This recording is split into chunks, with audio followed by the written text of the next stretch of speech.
Good morning, good afternoon, or good evening, whatever may be the time you are seeing this film. Today we are going to talk about microphotography. What are the various ways available currently? If you see the pictures, there are three pictures in this screen. The picture in the center will give you a single star because even though it shows the cells and the stroma differently, but the cellular details are not seen very well. Whereas the picture on the right, I will give you 2 stars because the morphology is better seen when compared to the picture 1. The stroma is very nicely seen, but the cellular details are not that completely seen. Whereas in the picture in the leftmost, I will give you a star of 3. Because the morphology is very well seen. You can see even the prominent nucleoli, which are small in size. And the stroma is very well differentiated with the epithelium. So we can take various types of images, but we have to get the best quality. And why we have to get the best quality microphotography? Number 1, it is for teaching the postgraduate and undergraduate students. Number 2, in clinical presentations where we can impress the non-pathology clinicians by showing nice pictures. And number 3, for good publication, we need pictures of excellent quality. And the byproduct of this picture can be used in some patients for diagnosis also. If you don't know what is happening in a slide or in a patient's sample, you can take pictures and send it for second opinion for diagnosis. So let us see in this short film what are all the methods of microphotography available. I hope you will enjoy. What's happening, Ritika? Swati?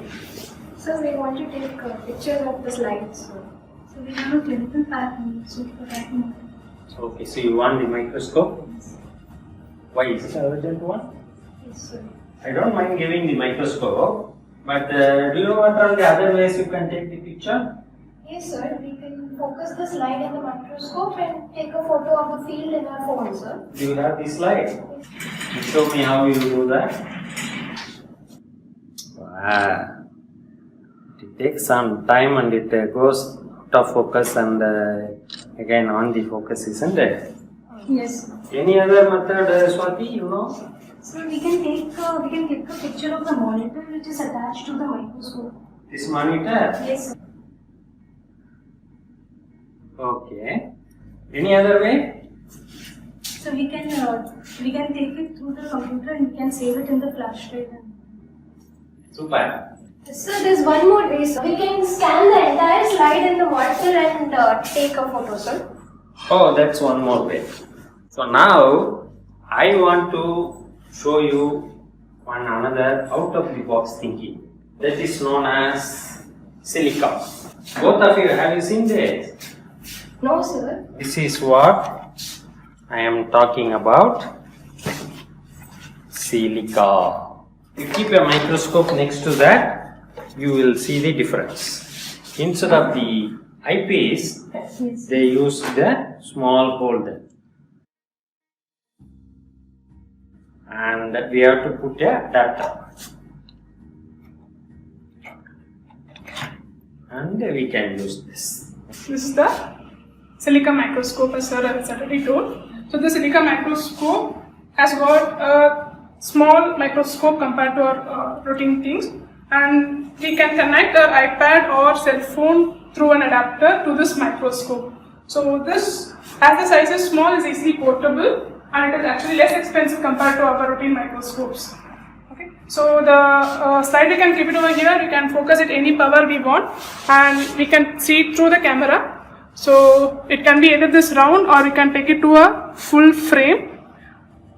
So the main advantages are we can take a snap of it, we can send the photographs to an expert for an opinion if we want, or we can take a video of it, and this video can be a dynamic telepathology where the expert can see the video of the slide, and as it runs through, the various areas can be focused as well.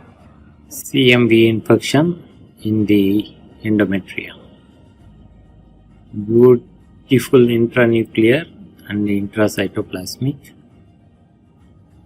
inclusions. In advantages, this Silica microscope can be connected to the projector, and this projector can be used for slide discussions for postgraduate teaching as well as for undergraduate teaching. The slides of the undergraduates are focused and the classes has been put in the e-Moodle.